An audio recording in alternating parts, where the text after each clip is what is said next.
kepada orang yang tidak tepat melalui cara-cara yang tidak benar, itu atas izinnya terjadi, tetapi bukan atas restunya. Itu sebabnya Nabi mengingatkan, siapa yang menggebu-gebu untuk meraih kekuasaan, jangan pilih dia. Itu pesan Nabi.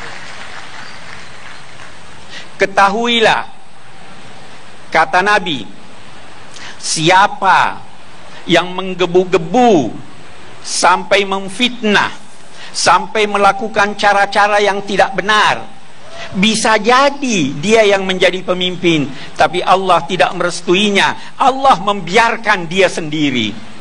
Sedang siapa yang melakukan, berusaha untuk meraih kekuasaan dan kepemimpinan dengan cara-cara yang tepat dan benar dan dibenarkan agama, maka Allah yang akan mendukungnya. Itu pesan Allah Subhanahu wa taala. Itu pesan Rasulullah sallallahu alaihi wasallam. Sehingga ada pemimpin, penguasa yang diizinkannya walaupun dia kafir, seperti penguasa pada zaman Nabi Ibrahim, Namrud. Tetapi siapa yang melakukan semacam itu, siapa yang melakukan penganiayaan, maka yakinlah Allah telah menanamkan di dalam hati setiap insan kebencian kepada yang melakukan penganiayaan, walaupun dia bukan penguasa, apalagi kalau penguasa. Itu pesan agama.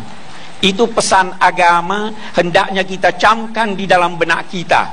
Dan kita berdoa bahwa